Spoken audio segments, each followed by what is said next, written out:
मित्रों नमस्कार, यह हमारा YouTube चैनल संस्कृत स्वरगम है। इसे सब्सक्राइब करें और नोटिफिकेशंस के लिए बेल आइकन पर क्लिक करें।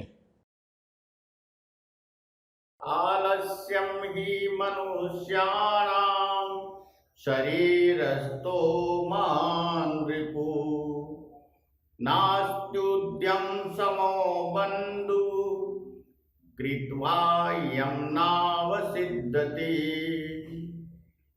जय श्री राम। मित्रों, मैंने पूर्व में स्वर से संबंधित वीडियो बनाया था और मैंने आपसे वादा किया था कि मैं व्यंजन के रूप में जो स्वर का ही दूसरा भाग है, जो हम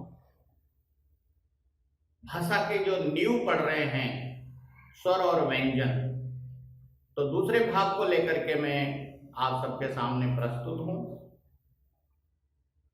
मित्रों, मैं आप सबको बताना चाहता हूं कि किस प्रकार से हमने स्वर का अध्ययन किया था, बहुत ही बारीकी से, बहुत अच्छे तरीके से।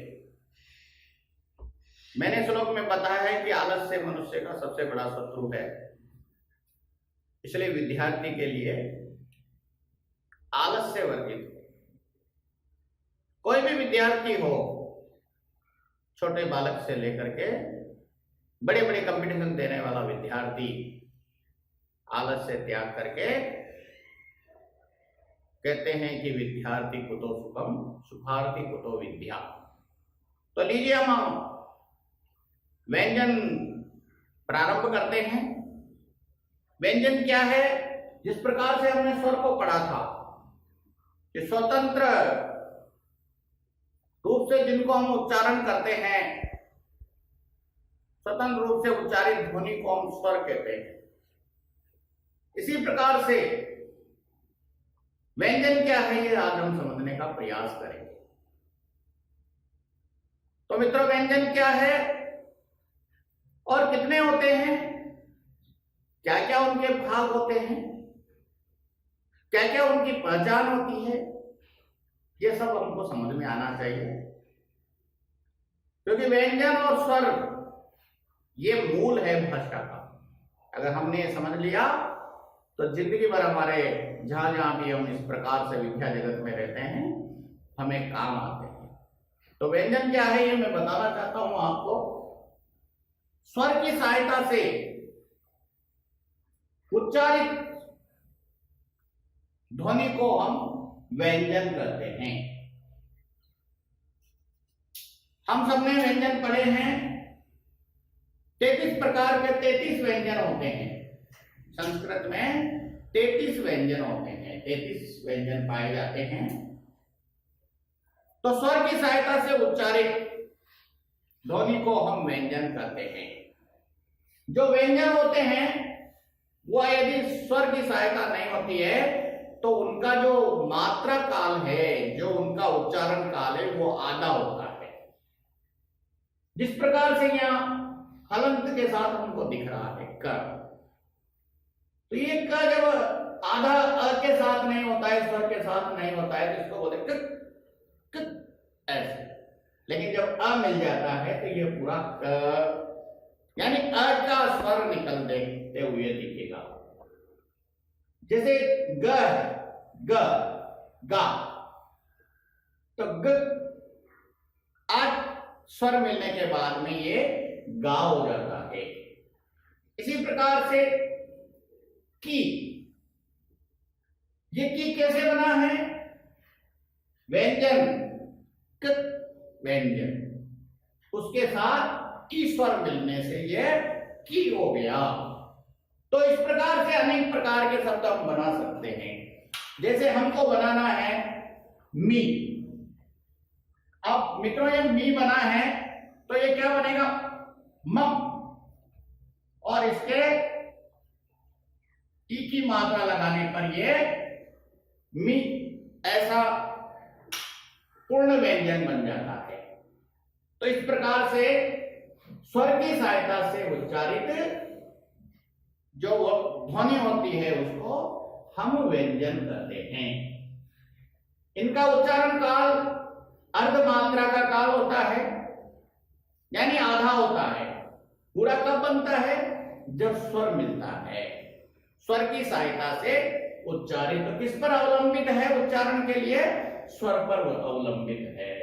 इस प्रकार से स्वर के मेल होने के बाद ही ये पूर्ण ये पूर्ण व्यंजन बनते हैं, नहीं तो इसी प्रकार से आधे रूप में इनको उच्चारित किया जाता है और इनके नीचे हलंत का चिन्ह लगाया जाता है, जिसके कारण से ये बिना स्वर के व्यंजन है। अब ये व्यंजन जो है ये अनेक भागों में बटे हुए हैं। हम सब जानते हैं कि 33 व्यंजन है। उन 33 व्यंजनों को अनेक 3 भागों में हमने बांटा है। तो व्यंजन से त्रय भेदा सन्ति। कति भेदा सन्ति? त्रय भेदा सन्ति। व्यंजन से त्रय भेदा सन्ति। तो उच्चारण की दृष्टि से और मात्रा की दृष्टि से और जो उच्चारण के जो स्थान है उनकी दृष्टि से हमने इन व्यंजनों को 3 भागों में बांटा है। पहला भाग है स्पर्श व्यंजन। स्पर्श व्यंजन क्या है? जिनको हम वर्गस्थ व्यंजन भी कहते हैं, यानी भागों में बांट करके हमने इनको देखा है। तो ये 25 प्रकार के व्यंजन होते हैं। वर्गस्थ व्यंजन या स्पर्श व्यंजन इनको इसलिए कहा जाता है क्योंकि एक जीवा और मुख के किसी भाग को स्पर्श करते हुए हवा कुछ क्षण रुक करके और फिर झटके से जिसको निकाला जाता है, स्पर्श करते हुए मुंह के अवयवों को स्पर्श करते हुए हवा जब निकलती है, इस कारण से इनको स्पर्श व्यंजन कहते हैं। इनका एक छोटा सा सूत्र है जिसके माध्यम से हम समझ सकते हैं कि ये किस प्रकार से इनका उपयोग किया जाता है। तो सूत्र है कादयो मावसानाम स्पर्शाः। क आदि कादयो, क आदयो यानी क आदि, क और उसके पीछे के व्यंजन म अवसानाम, नीचे म तक। तो क से म तक के जो व्यंजन हैं वो किसमें आते हैं? स्पर्श व्यंजन में। क आदयो मांसानाम स्पर्शाः। क आदि से लेकर के नीचे म तक के जो व्यंजन हैं वो 25 प्रकार के 25 व्यंजन हैं, वो सारे के सारे स्पर्श व्यंजन के रूप में जाने जाते हैं।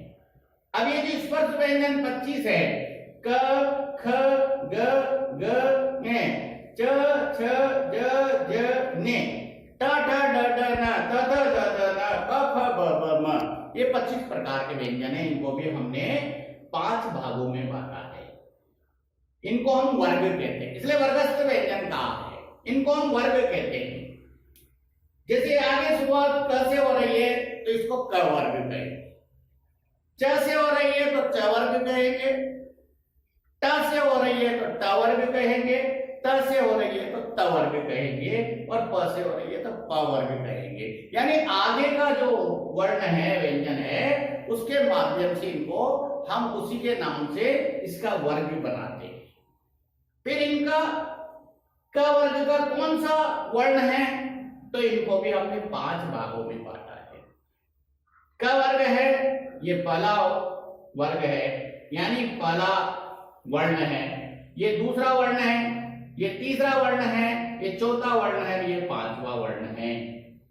तो क वर्ग का दूसरा वर्ण, क वर्ग का तीसरा वर्ण, क वर्ग का चौथा वर्ण, क वर्ग का 5वां वर्ण, च वर्ग का तीसरा वर्ण ज, ट वर्ग का दूसरा वर्ण ठ। यानी इस प्रकार से इनको कि कौन से वर्ग का कौन सा वर्ण होगा, इसकी पहचान हम स्पर्श व्यंजन या वर्गस्थ व्यंजन को हमने इस प्रकार से बांटा है, जो 25 प्रकार से 25 वर्ण व्यंजनों का एक समूह है, जिसका सूत्र हम ठीक प्रकार से समझने के लिए कादयो मांसानाम स्पर्शाः, यानी स्पर्श के अंदर कौन कौन आएंगे? क आदि से लेकर के नीचे म तक के जो व्यंजन हैं वो सारे स्पर्श व्यंजन कहलाते हैं। इसी के साथ में अंतस्थ व्यंजन, तो दूसरा भाग है अंतस्थ व्यंजन। अंतस्थ कितने हैं? 4 है। यणो अंतस्थाः, यानी यण प्रत्याहार।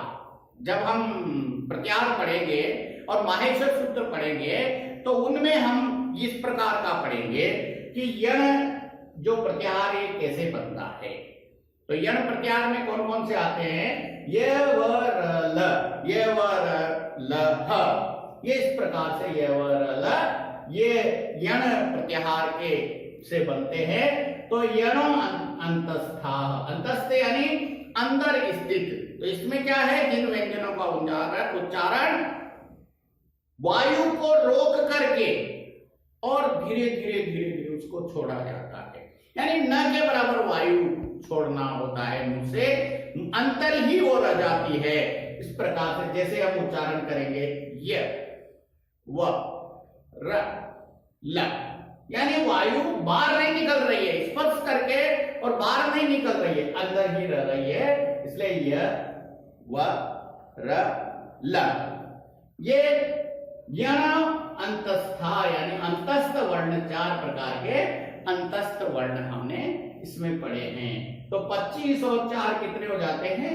29 वर्ण हो जाते हैं। मैंने बताया आपको 33 वर्ण, योग 33 वर्ण होते हैं, व्यंजन वर्ण होते हैं, व्यंजन वर्ण होते हैं। उनमें से स्पर्श व्यंजन जो है 25 है, अंतस्थ व्यंजन जो है 4 है, और तीसरा जो हमने भाग किया है वो है ऊष्म व्यंजन। ऊष्म व्यंजन क्यों? क्योंकि ये वायु को रोक करके ऊष्मा के साथ, ऊर्जा के साथ छोड़ा जाता है, इसलिए इसको ऊष्म व्यंजन कहते हैं। शल ऊष्माण, सल प्रत्याहार है, ये सल प्रत्याहार इसको हम कहते हैं श ल, श श ल, श स ह ल, ये इसका प्रत्याहार होता है, श स ह ल। तो इस प्रकार से ये शल ऊष्माण यानी सर प्रत्याहार उष्मा व्यंजन है, इसमें उष्मा यानी ऊर्जा के साथ हम इसका उच्चारण करते हैं। जैसे इसको बोलते हैं तो इस प्रकार से बोलते हैं श श श ह, यानी उसमें भी हवा निकल रही है बाहर। इस प्रकार से उष्म व्यंजन ये हमारे, तो व्यंजनों के 3 भाग हो गए। 25 व्यंजन जो है वो स्पर्श व्यंजन कहलाएंगे, अंतस्थ व्यंजन जो है वो 4 कहलाएंगे, य व र ल। इसके साथ उष्म व्यंजन शल ऊष्माण, श श श ह। इसके बाद में इनके अलावा संयुक्त व्यंजन भी आते हैं। संयुक्त का मतलब मिले हुए व्यंजन। तो 2 प्रकार के व्यंजन मिलकर के एक जो व्यंजन बनता है उसको संयुक्त व्यंजन कहते हैं। जिस प्रकार से हम बोलते कक्ष, जैसे कक्षा, तो इस प्रकार से इसमें 2 शब्द मिलकर के, 2 वर्ण मिलकर के एक वर्ण बना है। क और श, षटकोण वाला जिसको कहते हैं, तो क श मिलकर के कक्ष कक्ष इस प्रकार से शब्द बना है। ऐसे त्रि, त और र मिलकर के त्र ऐसा शब्द बना है। ऐसे ग है, ज और ञ मिलकर के ञ, ज्ञानी वाला जिसको हम कहते हैं ञ। इस प्रकार से ये संयुक्त वर्ण जो है ये इस प्रकार से बनते हैं। इसी के साथ में फिर अनुस्वार हमने स्वर के साथ भी पढ़े थे, जो स्वर के अंदर हमने उनको नहीं शामिल किया था। हमने उनको कहा था कि ये स्वर में नहीं आते। वैसे लिखने में हम इन अनुस्वार को उसी के साथ लिखते हैं। तो ये अनुस्वार क्या है? स्वरस्य उपरि, यानी स्वर के ऊपर, स्वर के ऊपर जिनका हम उच्चारण करते हैं उनको हम अनुस्वार कहते हैं। और ये न और म के स्थान पर इनका प्रयोग हम करते हैं, जैसे कंचन, कंगन, यानी इस प्रकार से ये स्वर के ऊपर विराजित होते हैं। अनुस्वार जो है ये इस प्रकार से बिंदु के रूप में स्वर के ऊपर आता है। इसके बाद में विसर्ग में हम सबको ये जानकारी, जो स्वर और व्यंजन की जानकारी है, ये हमारे जीवन तक पर्याप्त चलने वाली जानकारी है। हम सब इनको भूलेंगे नहीं, क्योंकि एक बार हमने याद कर लिया फिर हम हमेशा के लिए इनको याद रखने वाली बात है। इसी के साथ विसर्ग है। आप सबने देखा होगा कि किसी शब्द के साथ संस्कृत में तो अधिकतम प्रयोग होता है कि किसी शब्द के पीछे दो बिंदु के रूप में लगे रहते हैं। तो स्वरस्य परः, स्वर से परः, स्वर के आगे जो दो बिंदु लगे हुए रहते हैं उनको हम विसर्ग करते हैं, और ये आधे ह की आवाज देते हैं, आधा ह, अतः ब्राह्मण, इस प्रकार से इनकी ह के रूप में उच्चारण होता है। तो विसर्ग जो है आधे ह के रूप में होते हैं। तो इस प्रकार से ये 25 स्पर्श व्यंजन, 4 अंतस्थ, 25 और 4 29, और 4 ऊष्म व्यंजन 29 और 4 33 व्यंजन हम संस्कृत में पढ़ते हैं। तो इस प्रकार से हमने 13 स्वर और 33 व्यंजन पढ़े हैं। मैंने बताया था कि वह 22 संस्कृत के जो वैदिक, जिसमें पुलिस स्वर मिलाकर के 22 वो हो जाते हैं और 33 ये हो जाते हैं। इस प्रकार से ये स्वर और व्यंजन का हमने अध्ययन किया है। इसी के साथ ही 4 जीवा मूल्य अयोगवाह जिनको कहते हैं, इनको अयोगवाह क्यों कहते हैं? क्योंकि ये जो माहेश्वर सूत्र है, उन माहेश्वर सूत्रों के अंतर्गत ये व्याकरण में जोड़े नहीं जाते हैं, ये व्याकरण में नहीं आते। अयोग, जिनका योग नहीं होता है लेकिन फिर भी इनको वहन किया जाता है, इसलिए ये अयोगवाह, ऐसे अयोगवाह के रूप में इनको हम जानते हैं। तो एक अनुस्वार हो गया, दूसरा विसर्ग हो गया, और तीसरा जीवा मूल्य। जीवा मूल्य क्या है मित्रों? ये जीवा मूल्य देखो आप इस प्रकार से जो देख रहे हैं, आधा अनुस्वार के रूप, आधा विसर्ग के रूप में है, आधा, तो आधा विसर्ग के रूप में इस प्रकार से ये प्रयोग में लिया जाता है। तो ये क के आगे इस प्रकार से जब ये जीवा मूल्य शब्द लगाया जाता है तो उनको हम जीवा मूल्य कहते हैं, क्योंकि जीवा के मूल से उच्चारित होते हैं, ऐसे इनको उच्चारित किया जाता है। दूसरा उपध्मानीय। उपध्मानीय क्या है? ये प और फ है, तो प और फ जो है ये उपध्मानीय, इस प्रकार से इनको प और फ को, तो क और ख जो है ये जीवा मूल्य, और प और फ ये इस प्रकार से अयोगवाह चिन्ह के रूप में हमको दिखते हैं। तो 4 अयोगवाह चिन्ह हमें व्यंजन हमको यहाँ पर पढ़ने को मिल रहे हैं। तो 33 और 4 अयोगवाह है। इसी प्रकार से 4 यम वर्ण कहलाते हैं, 4 यम वर्ण कहलाते हैं। तो इस प्रकार से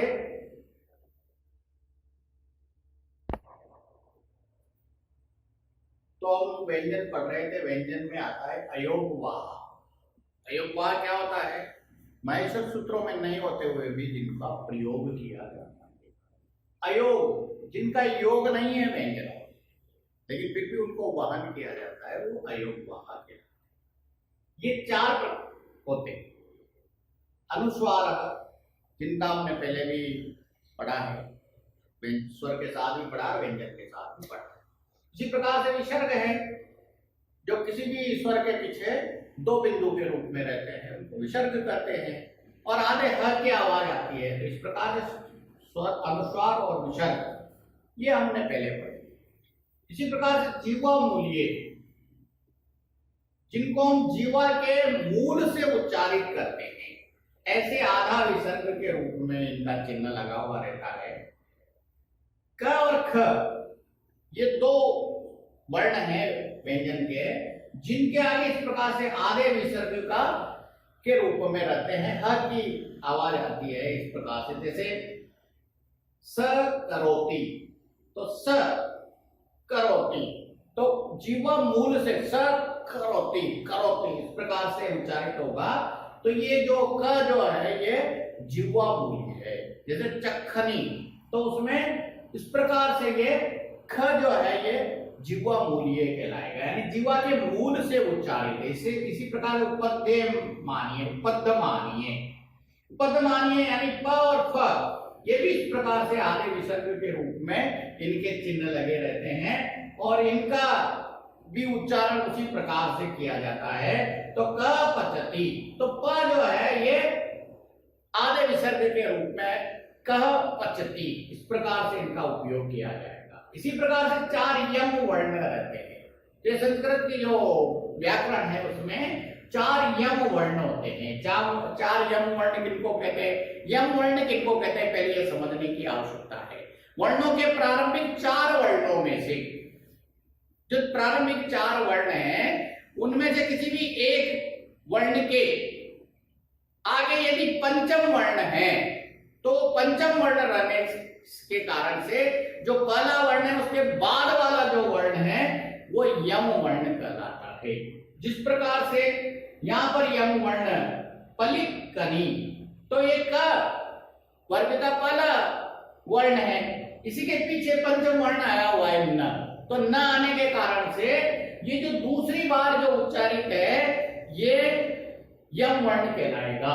जैसे चखनंतु, तो क ख ख, ये ख जो है दूसरा वर्ण जो है ये यम वर्ण कहलाएगा। जैसे घनंती, घ के बाद में न पंचम वर्ण आया इसलिए घनंती, तो द्वितीय जो घ है ये यम वर्ण कहलाएगा। इस प्रकार से 4 वर्ण वर्ग के जो 4 वर्ण हैं वो 4 वर्ण यम वर्ण कहलाते हैं और यम वर्ण में जो दूसरा बार जो जिनका उच्चारण होता है वो यम वर्ण कहलाता है। तो इस प्रकार से मित्रों हमने अभी संस्कृत में वर्णों का ज्ञान किया है। वर्ण में वैदिक संस्कृत में कितने वर्ण होते हैं?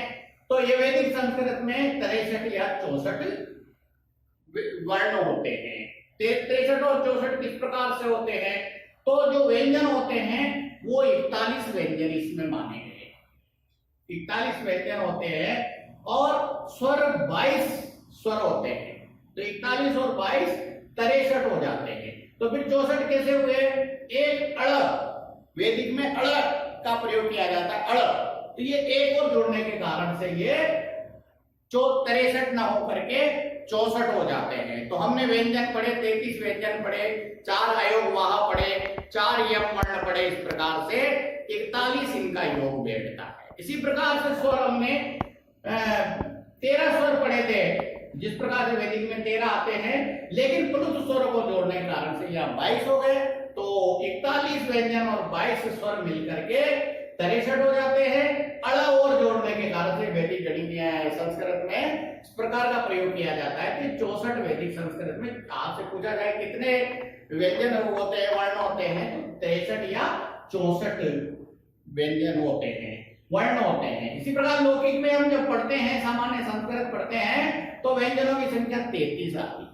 25 स्पर्श व्यंजन, अयोग वाह 4 और यम वर्ण 4 मिलकर के 33 हो जाते हैं। और स्वर जो है 13 हम सामान्य पढ़ते हैं, अनुस्वार और विसर्ग मिलाकर के ये 15 हो जाते हैं। इस प्रकार से 48 व्यंजन जो है, वर्ण जो है, स्वर और व्यंजन मिलकर के 48 वर्ण हो जाते हैं। इस प्रकार से स्वर और व्यंजन का हमने अध्ययन किया है। मित्रों नमस्ते, जय श्री राम। यदि आपको स्वर और व्यंजन का जो मैंने पढ़ाया है वो अच्छा लगा है तो आप कमेंट अवश्य करें, और कोई किसी प्रकार की समस्या हो तो मुझे किसी भी प्रकार से कमेंट करके, कमेंट के माध्यम से, व्हाट्सएप के माध्यम से आप हमेशा पूछ सकते हैं। और आप कमेंट शेयर करके इसको ज्यादा से ज्यादा लोगों को फायदा हो, ज्यादा से ज्यादा लोगों को, बालकों को लाभ हो, इसके लिए मैं आपसे आग्रह करता हूं कि आप कमेंट शेयर जो भी करना है जिसके कारण से ज्यादा बालकों को लाभ मिल सके, ऐसा आपका प्रयास रहना चाहिए।